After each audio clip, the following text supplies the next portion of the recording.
Dear students, आज आप लोगों को हम बायनोमियल थ्योरम का पार्ट 2 पढ़ाएंगे। पार्ट 1 में आप लोगों को हम बायनोमियल थ्योरम के डिफिनीशंस, पॉलिनोमियल के डिफिनीशंस और उसके फॉर्मूलाज को हम लोग देखे। बहुत सारे नोट्स हमने देखा वहाँ पे। बायनोमियल कोएफिशिएंट से रिलेटेड जो प्रॉपर्टीज होते हैं उसको हमने देखा। बायनोमियल कोफिशिएंट का प्रॉपर्टीज हम लोग कॉम्बिनेशंस में भी देख चुके हैं। तो कॉम्बिनेशंस से और बायनोमियल थ्योरम के दोनों जगह के कॉम्बिनेशंस का यूज करके आप उससे रिलेटेड प्रॉब्लम्स को बड़ी आसानी से सॉल्व कर सकते हैं। कोफिशिएंट से रिलेटेड, कोफिशिएंट में और भी बहुत तरह का रिलेशन कैलकुलस मेथड से भी एस्टेब्लिश किया जाता है, उस पर हम लोग बाद में जिक्र करेंगे। इस चैप्टर के लास्ट में पार्ट 3, पार्ट 4 जो भी आएगा उसमें हम लोग जिक्र करेंगे। अभी फिलहाल हम आते हैं आपको बायनोमियल थ्योरम के पार्ट 3 में पार्ट 2 ये होगा, पार्ट 3 आपका नहीं होगा, ये पार्ट 2 होगा। ठीक है, तो पार्ट 2 में आपको ये फर्स्ट टॉपिक जो देखेंगे वह है the general term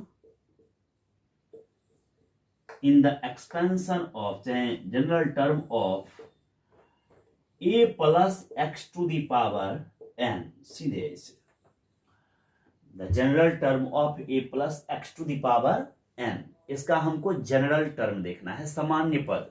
general term को आप हिंदी में है ना सामान्य पद कहते हैं, सामान्य पद, या इसी को व्यापक पद भी कहते हैं, या व्यापक पद। तो ये हो गया the general term of A plus X to the power N topic. अब हम इसको देखेंगे कि कैसे इसमें जनरल टर्म डिफाइन करेंगे। Since A plus X to the power N का हम फॉर्मूला पढ़ चुके हैं। क्या पढ़े हैं? NC0 A to the power n, ऐसा पढ़े हैं, plus NC1 A to the power n-1, A का पावर डिक्रीज होगा, घटते जाएगा, और x का पावर बढ़ेगा, plus NC2 A to the power n-2 x² हो गया, plus NC3 A to the power n-3 x³ हो गया। और इस तरीके से ये बढ़ते बढ़ते है ना NCR A to the power n-r x to the power r, ऐसा लिखेंगे। और ये बढ़ते बढ़ते लास्ट में NCN, ए का पावर समाप्त हो जाएगा और x to the power n ये हो जाएगा। तो चलिए अब हम जनरल टर्म को और बेहतर तरीके से डिफाइन करते हैं। पहले जनरल टर्म का मतलब यह होता है कि एक ऐसा फॉर्मूला डेवलप करना जिसमें अगर हम कोई खास वैल्यू पुट करें तो खास टर्म निकल जाए। मान लीजिए कि अगर हमको चौथा टर्म निकालना हो तो कैसे डायरेक्ट निकालें, या 10वां टर्म निकालना हो तो कैसे डायरेक्ट निकालें।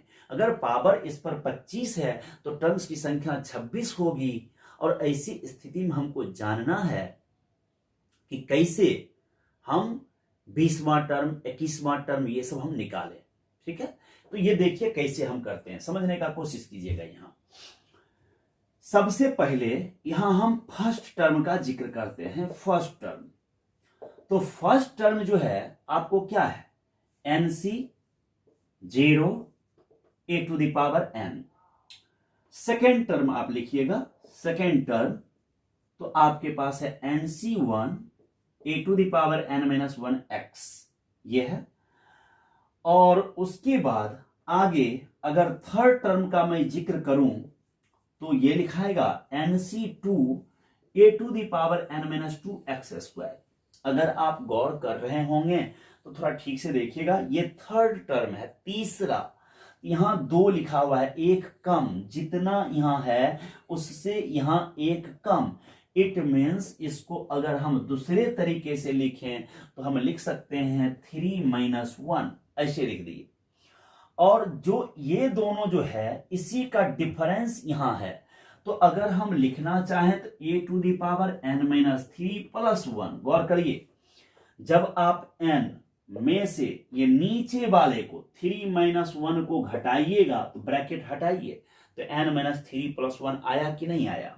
और x टू द पावर जो नीचे है वही यहां है। यहां नीचे क्या है 3 - 1, तो यहां हम भी लिख देंगे 3 - 1। तो आप गौर कीजिए कि तीसरा टर्म है तो यहां 3, यहां भी 3, यहां भी 3। उसी तरह से अगर हम इसको लिखना चाहें तो हम इसको ऐसे nc2 - 1 a to the power n-2 + 1 और x टू द पावर 2 - 1। तो आप ये देख रहे हैं कि ये कैसे लिखा रहा है। अगर हमको rth टर्म चाहिए, क्या पद चाहिए, rवां पद, तो rवां पद निकालना बहुत ही आसान है। rth टर्म, तो rth टर्म कैसे निकालेंगे, आइए देखें। हम अभी हम देखे हैं कि तीसरा कैसे निकलेगा, चौथा कैसे निकलेगा, पांचवा कैसे निकलेगा, ये बड़ी आसानी से हम लोग देखे हैं। तो अगर हम ये तीसरा देख लिए हैं तो अब हमको अगर rth टर्म जानना हो, rth टर्म, तो ध्यान दीजिए आप, यहां 3 है, यहां 3 - 1 है, तो हम भी यहां nc r है तो r - 1 लिख दिए। अब a टू द पावर आप देख रहे हैं कि यहां 3 है तो n में से 3, तो हम भी n में से r अब +1 लिख दिए, है ना, वहां भी +1 था। और x टू द पावर जो ये नीचे है वही यहां लिखाया, तो इसको हम लोग जनरल टर्म बोलते हैं। It is known as general term, ठीक है, नोन एज जनरल टर्म। ये जाना जाता है किस तरह से, जनरल टर्म का फॉर्मूला माना जाता है, ठीक है। लेकिन आप एक चीज देखें, ये फॉर्मूला जो है थोड़ा डिफिकल्ट है, याद रखना थोड़ा कॉम्प्लिकेटेड है, तो हम इसको थोड़ा आसान ले आते हैं। अब ले आते हैं rth से इसको r + 1th term, r + 1th term, थोड़ा आगे बढ़ गए एक स्टेप, ठीक है। तो जैसा कि आप देखें कि जब यहां r था तो उससे एक कम था, तो r + 1 से एक कम कर दिया जाए तो कितना हो जाएगा बताइए, nc। r + 1 से एक कम तो r होगा कि नहीं होगा। और जो यहां है और यहां है, इसी दोनों का अंतर इसके ऊपर लिखा है, तो हम भी इस दोनों का अंतर यहां लिख दिए n - r। और जो नीचे है वही x का पावर है तो x to the power r। तो अब आप बताइए कि आपको rth टर्म याद रखना आसान लग रहा है या r + 1th टर्म याद रखना आसान है। r + 1th टर्म याद रखना आसान है, तो इसी को हम लोग याद रखेंगे। और ये भी हमारा, ठीक है, इट इज, ठीक है, general term, it is general term of a + x to the power n। इसका मतलब हुआ कि हम यहां लिख सकते हैं hence rth and r + 1th term of the expansion of a + x to the power n are called general terms, तो चलिए इस फॉर्मूला का यूज कैसे करेंगे हम, ये भी जानना जरूरी है। इस फॉर्मूला का यूज हम किस तरीके से करेंगे ये भी यहां समझना है। तो थोड़ा ठीक से देखिए, r + 1th टर्म है, r + 1वां पद, तो अगर हमें 10वां पद चाहिए, कितना पद चाहिए, 10वां, तो r की जगह क्या रखेंगे कि 10वां टर्म हो जाए, 9 रखेंगे, 9 + 1 10वां टर्म हो गया। अगर छठा टर्म चाहिए, 6th टर्म, तो आप r की जगह क्या पुट करेंगे, 5। 7वां टर्म 6 पुट कीजिएगा, 12वां टर्म 11 पुट कीजिएगा, एक कम, ये करना है। तो अब यहां पर आपके पास जो हम एक फॉर्मूला जनरेट किए उसको आप अच्छे से याद रखिए, है ना, r + 1 = ncr a to the power n - r और x to the power r। ये आपको एक फॉर्मूला हो गया, इसको आप अच्छे से याद रखें, बहुत ही इंपॉर्टेंट फॉर्मूला है। इसी फॉर्मूला के हेल्प से कई तरह के आगे हम रूल को जनरेट करेंगे आपके सामने। तो आइए TR+1 is equal to NCR A⁻n - R(x⁻r), ये फॉर्मूला हो गया। अब इस पर मान लीजिए हमको क्वेश्चन लेके दे दिया है ना, इस पर हमको प्रॉब्लम्स दे दिया। आइए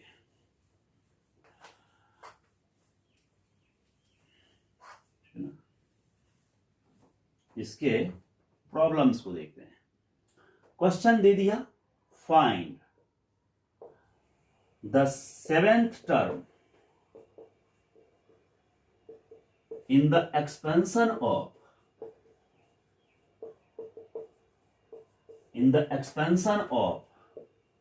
3x plus 2y to the power 12, ऐसा कह दिया 3x plus 2y to the power 12, ऐसा हमसे कहा, ठीक है ना। तो अब हम देखेंगे कि इसका 7वां टर्म कैसे निकलता है। तो T7 चाहिए नहीं, और जब 7वां चाहिए तो इससे तो एक कम रखना है हमको R के जगह पर। फॉर्मूला हमने क्या पढ़ा है, TR+1 is equal to NCR A⁻n - R x⁻r, ये फॉर्मूला पढ़े हैं हम। तो अब A की जगह तो ये हो गया और X की जगह ये हो गया नहीं, तो अब हम फॉर्मूला लगाएंगे NCR, तो 12CR, जितना यहां है उससे कम तो 6, और A तो 3x टू दी पावर, इस दोनों का डिफरेंस तो 12 में से 6 गया तो 6, और फिर 2y जो यहां है वही यहां। तो देखिए ये निकल गया कि नहीं निकल गया, इसको कैलकुलेशन कर देंगे जो भी है सॉल्व करके इसको, या इसे ही 3 टू दी पावर 6 हो गया है ना, और 2 दी पावर 6 हो गया, xy टू दी पावर 6 हो गया। तो ये बड़ी आसानी निकल गया है ना। तो जब भी आपको कोई टर्म पूछे 5वां 6ठा 7वां, तो आप इसी तरीके से आप बड़ी आसानी से निकाल सकते हैं। अब आइए हम आगे देखते हैं, ये जनरल टर्म समझ गए, तो अब इससे रिलेटेड कुछ बातों को हम लोग देखते हैं, ठीक है। कॉन्सेप्ट है अगला, the middle term in the expansion of a plus x to the power n, ठीक है। इससे रिलेटेड कॉन्सेप्ट जानना है मिडिल टर्म के बारे में, कि मध्य पद कौन होगा, मिडिल टर्म, ये आपको जानना है इसमें। तो इस पर हम लोग ऐसे बात करते हैं कि ये n जो है ऑड होगा तो और इवन होगा तो तब क्या होगा। तो जैसा आप जानते हैं कि पावर अगर ऑड होगा तो नंबर ऑफ टर्म्स इवन हो जाएगा। क्यों हो जाएगा? क्योंकि जितना पावर होता है टर्म्स की संख्या उससे एक ज्यादा होती है ना। हर चीज इसमें टॉपिक ही टॉपिक है। जो ही नंबर ऑफ टर्म्स का बात आया तो इससे रिलेटेड भी मेरे दिमाग में ढेर तरह की बातें आ गया, उसके बारे में भी हम जिक्र करेंगे कुछ देर बाद। आप थोड़ा समझिए पहले, a plus X to the power n है ना। तो अब यहां n अगर ऑड है तो उससे एक ज्यादा हम बढ़ाएंगे तो पदों की संख्या तो इवन हो जाएगी ना, कि नहीं होगी। अगर पावर 9 है, पावर कितना है 9, तो पदों की संख्या 10, और जब पदों की संख्या 10 हो जाएगी तो मिडिल में कौन कौन आएगा, 10 का सीधे आधा करिए 5 और 6, 5वां और 6ठा दोनों ही मिडिल टर्म हो जाएगा। तो कहने का मतलब यहां से ये नोट निकलता है कि if n is odd, then there are two middle terms exist in the expansion of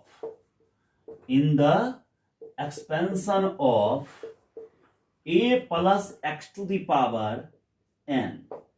कहने का मतलब यह हुआ कि यदि n एक विषम संख्या होगा तो इसके विस्तृत रूप में दो मध्य पद होंगे। सिंपल हिंदी हो गया। जो हमारे हिंदी मीडियम के स्टूडेंट हैं वो ठीक से सुनिए और उसको लिख लीजिए।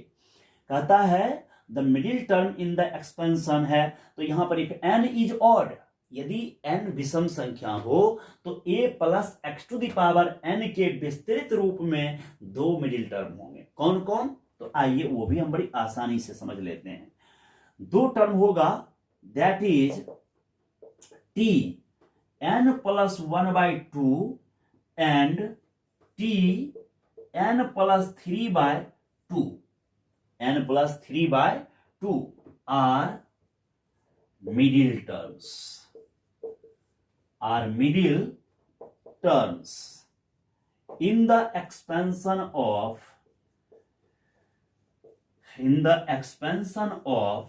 है ना क्या, a plus X to the power n।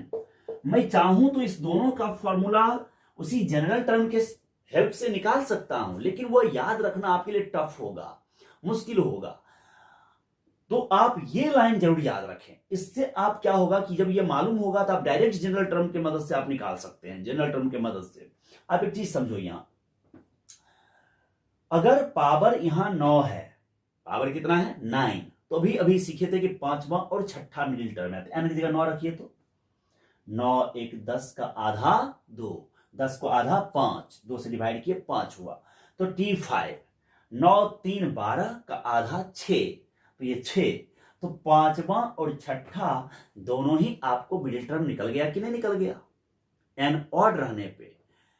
अगर आपको 11 पावर दे दिया तो 11 1 12 का आधा 6 हो गया, 14 का आधा 7 हो गया, छठा और सातवां दोनों मिडिल टर्म है ना। अब मानिए छठा टर्म निकालना हो तो क्या हम जनरल फॉर्मूला से नहीं निकाल सकते?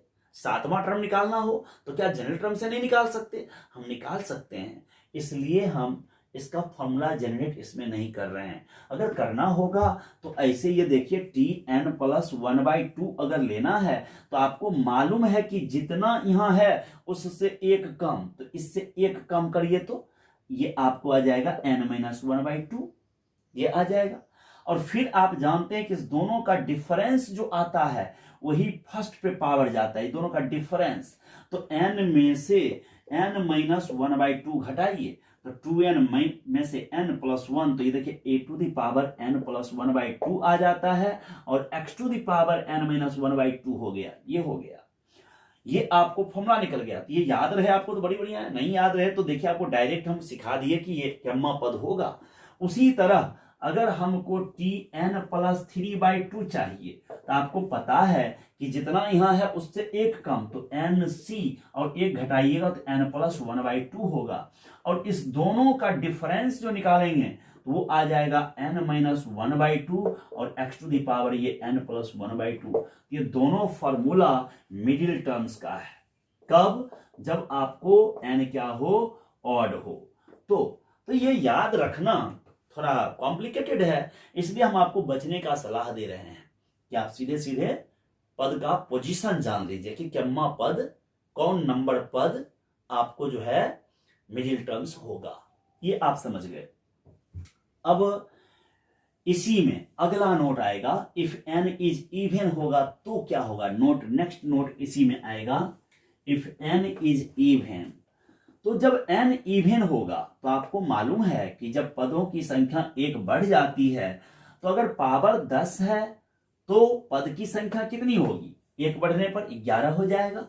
यदि पदों की पावर का मान लीजिए हमको 16 दे दिया, पावर कितना दे दिया 16 16, तो पदों की संख्या 17, एक ज्यादा। तो इस तरह से आप समझ रहे हैं कि पावर अगर इवन होगा तो नंबर ऑफ टर्म्स ऑड होगा, पावर इवन होगा तो नंबर ऑफ टर्म्स ऑड होगा। क्यों होगा, रटना नहीं है। अगर आपको मालूम है कि पावर 10 है तो एक बढ़ाएंगे और 10 1 11 ऑड हो गया, ठीक है। तो ये बहुत आसान है, तो हम यहां पर लिखेंगे इफ, नेक्स्ट नोट हमारा जो होगा वह है if n is even then there is only one middle term, there is only one middle term exists in the expansion of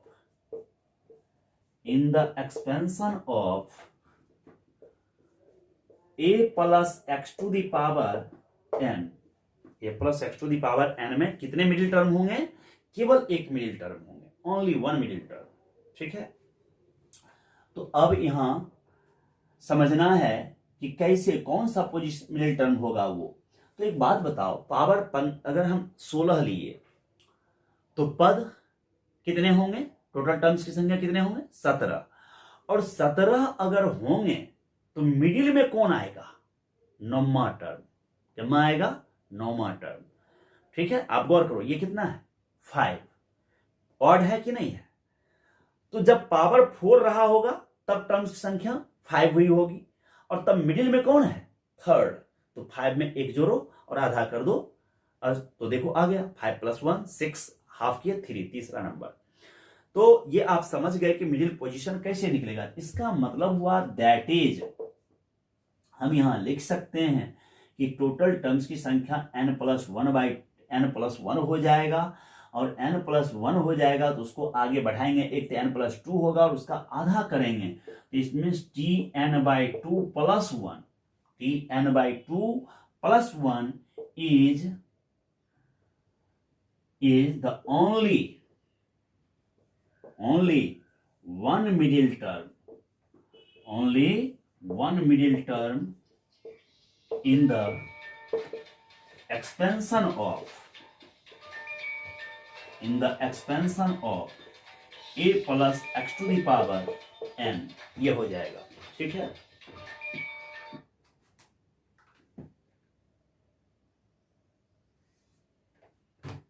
तो इस तरह से आप ये समझ गए। यहां नेक्स्ट आगे देखिए, अगर आपको पावर दे दिया पावर 10 दे दिया, और पावर 10 दे दिया और पूछ दिया कौन मिडिल टर्म होगा, तो 10 एक बढ़ाइए 11, और 11 हो गया टर्म की संख्या, तो एक बढ़ा दीजिए 12 और उसका आधा करिए, छठा टर्म आपको क्या हो जाएगा? मिडिल टर्म हो जाएगा। तो इस तरह से हम लोग ये समझ गए। अब आगे देखते हैं, इसमें हम लोग मिडिल टर्म का केस समझ गए, तो नेक्स्ट अब हम नंबर ऑफ टर्म्स देखते हैं। नंबर ऑफ टर्म्स क्या है? नंबर ऑफ टर्म्स से रिलेटेड कॉन्सेप्ट है हमारा, नंबर ऑफ टर्म्स से रिलेटेड कॉन्सेप्ट है ना। तो नंबर ऑफ टर्म्स में आपका फर्स्ट नोट जो है, the number of terms in the expansion of a plus x to the power n is equal to हो जाएगा n+1।